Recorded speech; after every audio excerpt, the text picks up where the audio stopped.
నేను అక్కడ ఇంటర్వ్యూకెళ్ళేటప్పుడు గూడా నేను ఫోన్‌లో మీ ఫోటో జూసి నాకు మంచిగా జరగాలి సార్ ఇంటర్వ్యూ కరెక్ట్. గురూజీ అని అనుకోని వెళ్ళా సార్. నేను నిజంగా జెప్తున్నా.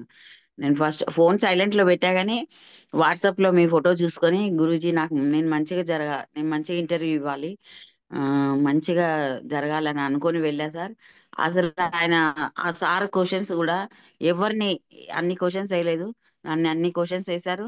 అన్నిటికి నేను సమాధానం చెప్పా సార్ నవ్వుకుంటూనే. చాలా హ్యాపీ అనిపించింది సార్ నాకైతే. చాలా హ్యాపీ మీ హ్యాపీ మీ అనిపించింది సార్. ఉంది. గ్రూప్‌లో పెట్టా చూడండి మీకు గూడా వీలున్నప్పుడు. విజయ్ గారు, శిల్ప గారు. శిల్ప. చూసానమ్మా. చూసానమ్మా. బావుంది. ఇంటర్వ్యూ హ్మ్. బా చాలా బాగుంది. ఫస్ట్ టైమ్ ఇంటర్వ్యూ చేస్తున్నారు మీరు. చాలా చాలా బాగా చేశారు. అసలు చెప్పా కదా! వెళ్తానని మరి అనుకోలేదు సార్. మిరాకిల్ అన్నమాట. వెళ్తానని నాకు ఫోన్ చేసి అనుకోలేదు మాట్లాడారు ఇంటర్వ్యూ. పొద్దున్న. ఉదయం నాకు ఫోన్ చేసి మాట్లాడారా? అవును వెళ్ళాలని సార్. చెప్పారా? అవును. వెళ్ళొచ్చా ఫోన్ చేస్తానని చెప్పారా? అయిపోయింది అవును కదా! సార్. అవును సార్.